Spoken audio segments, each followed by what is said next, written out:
یہ جتنا قربانی والا عمل ہے یا اس کے پیچھے جو واقعہ ہے وہ سارے کا سارا فدائیت کے اوپر ہے، فنائیت کے اوپر ہے، جنون کے اوپر ہے، دیوانگی کے اوپر، عشق کے اوپر، محبت کے اوپر۔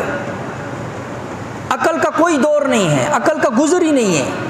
اس لیے جو عقل کا پجاری ہوگا وہ اعتراض کرے گا، جو عقل کے پیچھے چلے گا وہ حکمت تلاش کرے گا، جو عقل کا مارا ہوا ہوگا وہ اس کے اندر کیڑے اور نقص نکالے گا، اور جو اپنے رب کے حکم کو دیکھے گا، جو عاشق ہوگا، جو محب صادق ہوگا، جو اللہ کے نام کے اوپر مجنون اور دیوانہ ہوگا، وہ پھر وہی عمل کرے گا جو حضرت ابراہیم علیہ السلام نے نہ شیطان کی سنی، نہ عقل کی سنی، نہ اپنے جو ہے نا جی۔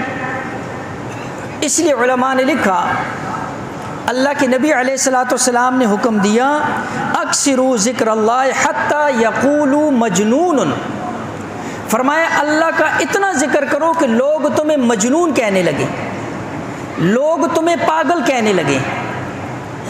اللہ کا اتنا ذکر کرو کہ لوگ تمہیں پاگل کہنے لگے۔ ذکر کس کو کہتے ہیں؟ ذکر صرف تسبیح لے کر سبحان اللہ، الحمدللہ، لا الہ الا اللہ نہیں ہے۔ اللہ نے فرمایا اقم الصلاۃ لذکری، نماز یہ اللہ کا سب سے بڑا ذکر۔ علماء نے لکھا ذکر سے مراد اللہ کی ہر اطاعت ہے، ذکر سے مراد اللہ کی ہر عبادت ہے، ذکر سے مراد اللہ اور اس کے رسول کے ہر حکم کو پورا کرنا ہے، اس کو ذکر کہتے ہیں۔ اور اللہ کے نبی علیہ السلام فرما رہے اتنا ذکر کرو کہ لوگ تمہیں پاگل کہنا شروع کر دیں۔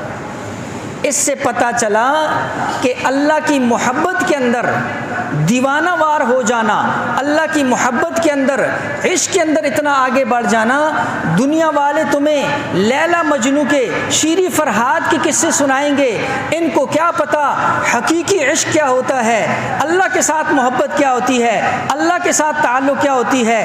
جب اللہ کے ساتھ تعلق بن جاتا ہے، لوگوں نے گردنیں کٹوا دی، جسم کے ٹکڑے کروا دیے، اولاد کے ٹکڑے کروا دیے، مال کو خرچ کر دیا، جان کو خرچ کر دیا، اولادوں کی گلے کے اوپر ابراہیم جیسوں نے چھری رکھ دی۔ یہ جب اللہ کی محبت، حقیقی محبت دل کے اندر آتی ہے، پھر پیچھے ساری کی ساری محبتیں جو ہے نا جی وہ قربان ہو جاتی۔ اس لیے حکم ہے کہ اللہ رب العزت کے ساتھ جو ہے ایسا تعلق، اللہ نے نیک لوگوں کی صفات ذکر فرمائی، الذین یذکرون اللہ، فرمایا وہ اللہ کا ذکر کرتے ہیں، قیاما وقعودا وعلی جنوبہم، کھڑے بیٹھے لیٹے ہر حال کے اندر۔ اللہ نیک لوگوں کو ذاکرین فرما رہے ہیں۔ ذاکرین کس کو کہتے ہیں؟ کھڑے ہوئے بھی اللہ کا مطیع فرما بردار، بیٹھے ہوئے بھی اللہ کا مطیع فرما بردار، لیٹے ہوئے بھی اللہ کا مطیع فرما بردار۔ یہ شریعت ہم سے مطالبہ کرتی۔ اور میں نے عرض کیا قربانی کی اصل اور بنیاد پیچھے یہی ہے، عقل قریب سے بھی نہیں گزری ہے اس واقعے کی، وہاں پر عقل کا جو ہے کوئی گزر نہیں ہے۔ ورنہ آپ ذرا دیکھو تو صحیح، 85 برس کی عمر میں ایک بوڑھے کو اولاد اور بیٹی کی شکل کے اندر اللہ بیٹا دے، اور وہ بھی دوسری بیوی سے دے، کتنے ارمان، کتنی دعائیں، اور اللہ کا نبی خلیل ہے، لیکن حکم آیا ویرانے کے اندر چھوڑ دو۔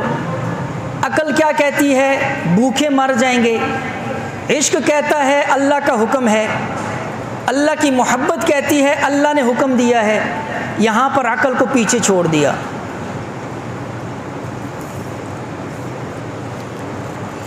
جیسے ایک دکاندار دکان کے اوپر گاہکوں کا رش لگا ہوا، اللہ اکبر کی صدا آئی، اس نے گاہک چھوڑا، دکان بند کی، عقل والے کیا کہیں گے؟ پاگل ہے، دیوانہ ہے، یہ اس وقت قیمتی گاہک کھڑا ہوا ہے، رزق کا مسئلہ ہے، روزی کا مسئلہ ہے، اور اس پاگل کو دیکھو دکان بند کر کے مسجد کو چلا گیا ہے۔ یہ کہنے والا عقل کا پجاری ہے، جانے والے نے عقل کو نہیں دیکھا، جانے والے نے اپنے اس عقل کا استعمال نہیں کیا، جانے والے نے اللہ کی محبت کے اندر جو ہے نا جو اس دکان کو بند کیا۔